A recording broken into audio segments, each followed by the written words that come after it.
सहनाववतु सहनौ भुनक्तु सह वीर्यं करवावहै तेजस्विनावधीतमस्तु मा विद्विषावहै। ओम शांति शांति शांति। वैदिक जीवन पद्धति की इस कक्षा में आप सभी का हार्दिक स्वागत है, अभिनंदन है। वेदो अखिलो धर्म मूलम, वेद सब सत्य विद्याओं का पुस्तक है। वेद का पढ़ना, पढ़ाना, सुनना, सुनाना तथा अपने स्वभाव में लाना, अपने व्यवहार में लाना, आचरण में लाना हम सबका परम कर्तव्य है। बिना वेदों के ज्ञान के, बिना इसके व्यवहार के हमारा जीवन सम्यक प्रकार से संयमित, व्यवस्थित, मर्यादित, अनुशासित नहीं चल सकता है। इसलिए हम सभी प्राणियों में श्रेष्ठ कहलाते हैं। हमारे जीवन में ज्ञान है, हमारे जीवन में धर्म है, हमारे जीवन में स्वकर्म, स्व कर्तव्य का जो बोध है, उस बोध को हम जीते हैं। इसलिए पशु पक्षियों में हमारा सर्वोच्च स्थान है। सभी प्राणियों में मनुष्य का जो जीवन है, मनुष्य की जो योनि है, वह सबसे श्रेष्ठ, सबसे महान बताया गया है। इसलिए हम इस जीवन में संयम से, स्वाध्याय से, दान से, जप से, तप से जीवन को श्रेष्ठ बनाने का प्रयत्न करते रहें। इससे विचलित ना हो, इससे विपरीत आचरण ना करें। जिस जीवन में संयम नहीं है वह जीवन वास्तव में निरर्थक है, व्यर्थ है। और जिस जीवन में संयम है, जिस जीवन में मर्यादा है, जिस जीवन में अनुशासन है, वही दूसरों के लिए आदर्श बनता है, दूसरों का प्रोत्साहन, दूसरों का प्रेरणा स्रोत बनता है। आज हम ऋग्वेद के 5वें मंडल के प्रथम सूक्त के तृतीय मंत्र का स्वाध्याय करेंगे, जो संयम, दान और स्वाध्याय की महिमा का गुणगान कर रहा है। कैसे हम जीवन में संयमित रहें, दानशील बने, स्वाध्याय से अपने जीवन को अनुशासित करें। तो वेद मंत्र प्रथम आपके समक्ष लिखता हूं, फिर चर्चा करूंगा। ओम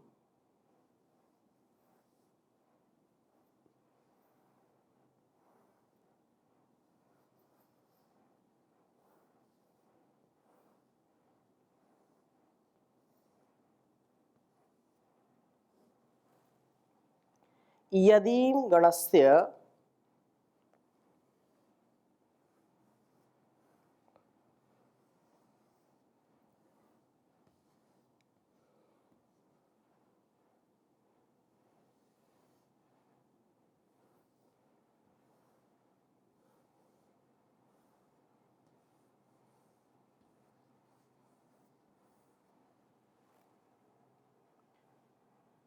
रश्नामजीगः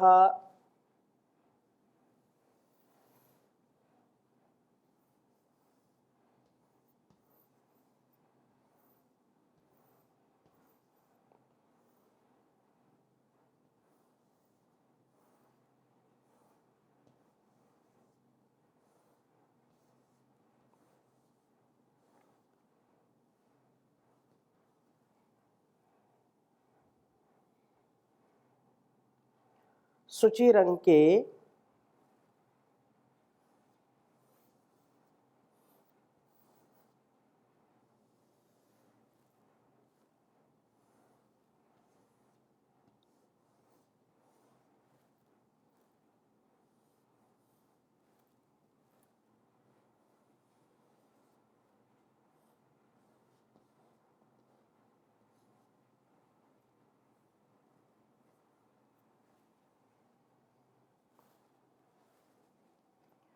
शुचिभिर गोभिरग्निः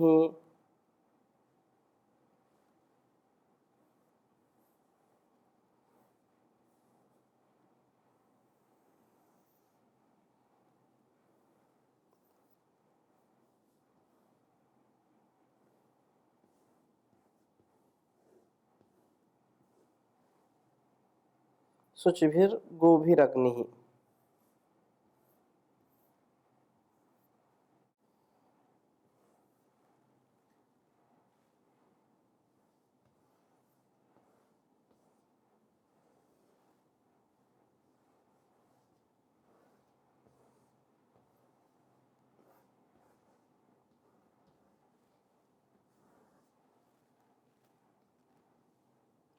आदक्षिणा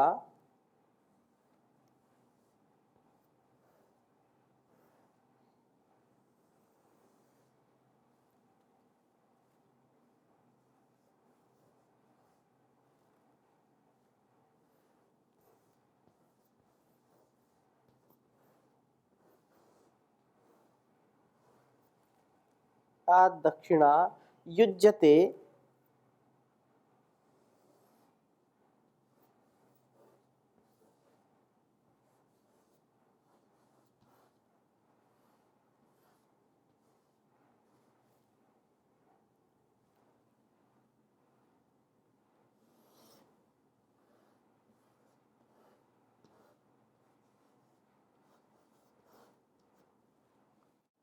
वाजयन्ति उत्तनाम।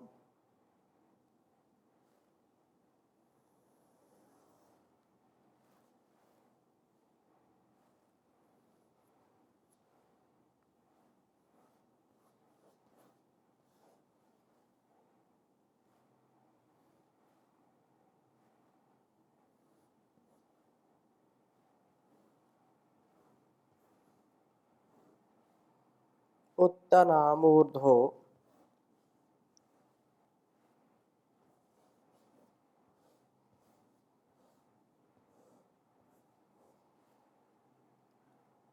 अधयज्जुहुभिः।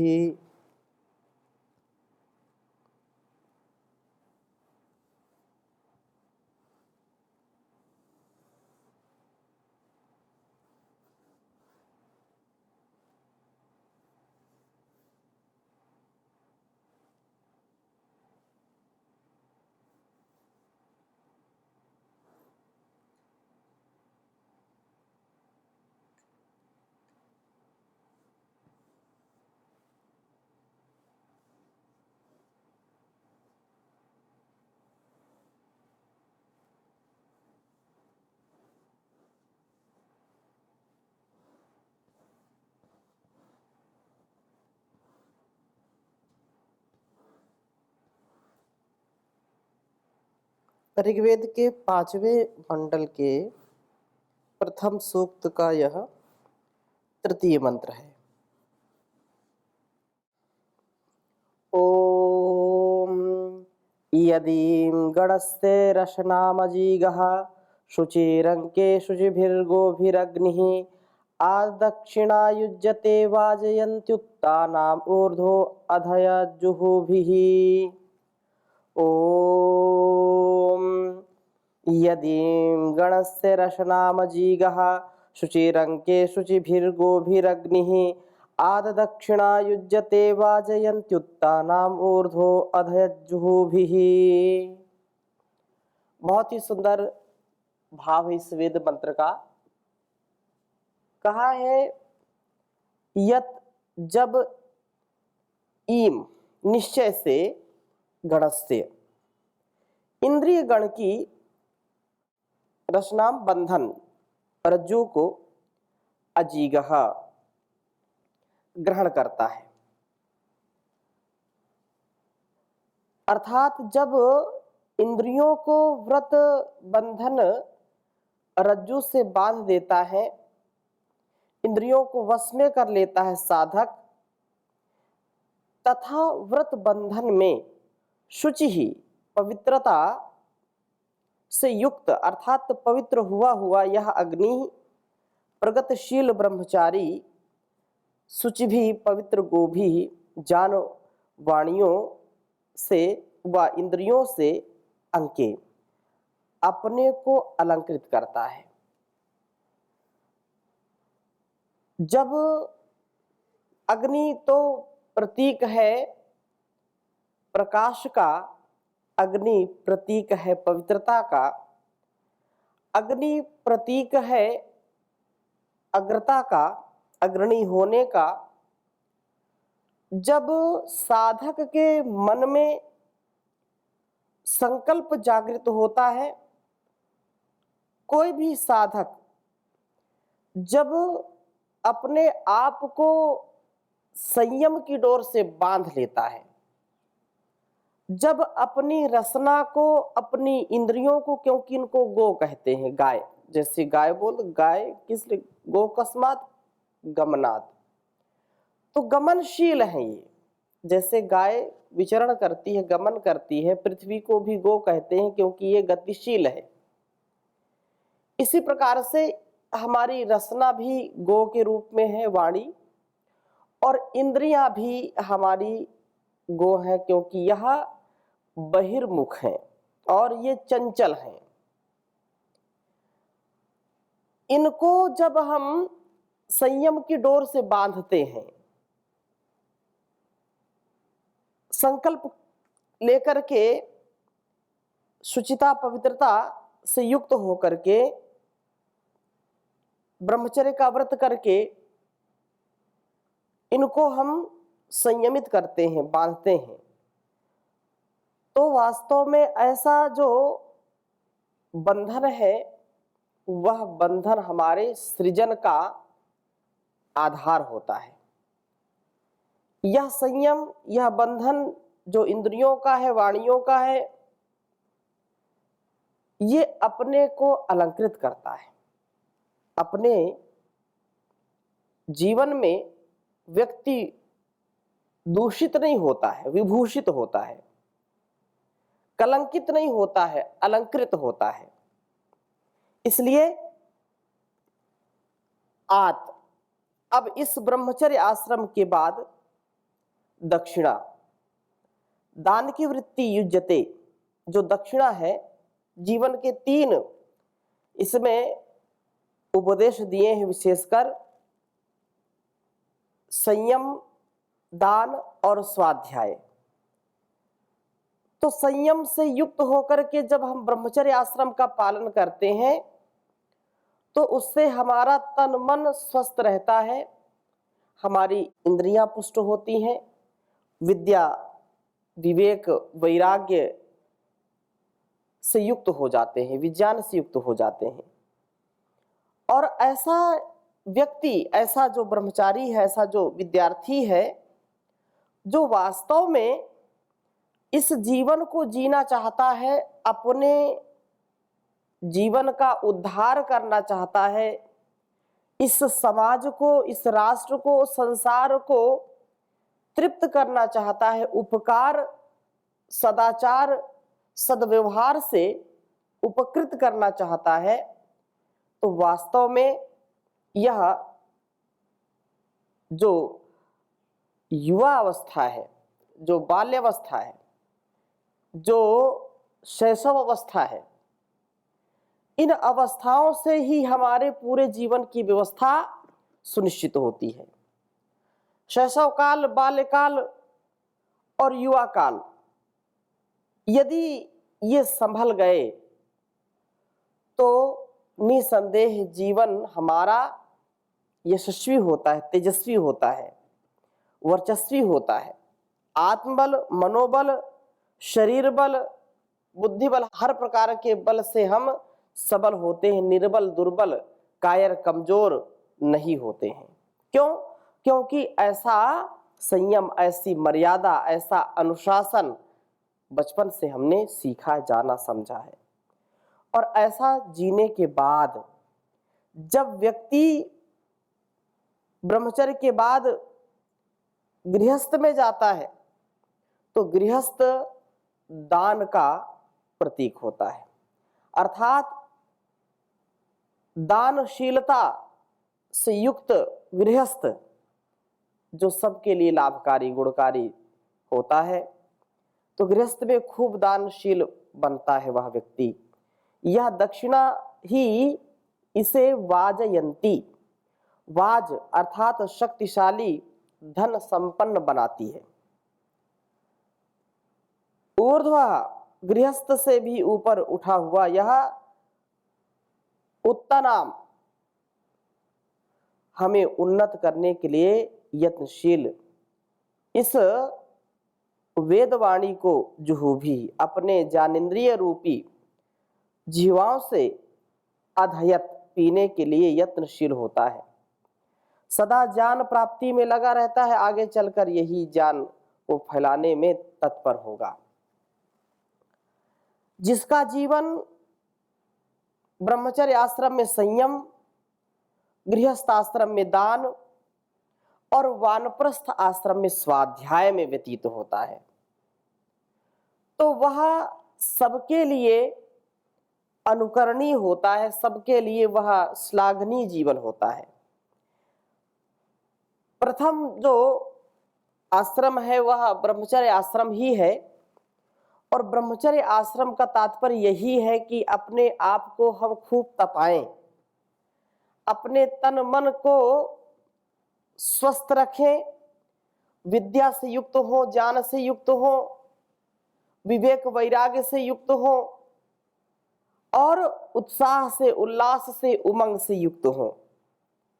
उस जीवन को जी करके फिर गृहस्थ में आकर के धन संपत्ति ऐश्वर्य की प्राप्ति करना और उसको यथा योग्य लोगों को दान देना, यथा सामर्थ्य अपने जीवन को लोकहित में लगाना। अगर घर परिवार को भी चला रहे हैं तो लोक की ही सेवा है। उत्तम संतानों की उत्पत्ति, उनका पालन पोषण, उनको जन्म देना, उनको अच्छे संस्कार देना, यह भी दान है। देश और समाज के लिए हम उत्तम संतानों का दान करते हैं, उत्तम संतानों की प्राप्ति हमको होती है और वह संतान जो राष्ट्र का कल्याण करने के लिए तत्पर होती है। इसलिए ये त्यागमय जीवन है, यह दानमय जीवन है, और जितना दानमय जीवन होगा, भूखे को भोजन, प्यासे को पानी, निर्धन को धन, और यथा योग्य जैसा जैसा जिसका सामर्थ्य वैसा वैसा वह लोक का हित करने के लिए अपना सर्वस्व लुटाने को, सर्वस्व निछावर करने के लिए जो गृहस्थी तैयार रहता है, सदा सज्जीभूत रहता है, वह बहुत ही सुंदर जीवन जीता है।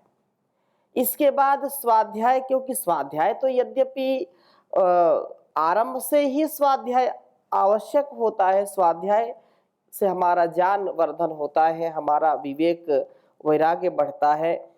तो इस विवेक वैराग्य से, इस साधना से जीवन तो श्रेष्ठ हो, जगत की श्रेष्ठता के लिए, जीवन की श्रेष्ठता के लिए हम वेदों का स्वाध्याय करें, कल्याणी वेदवाणी का स्वाध्याय करें।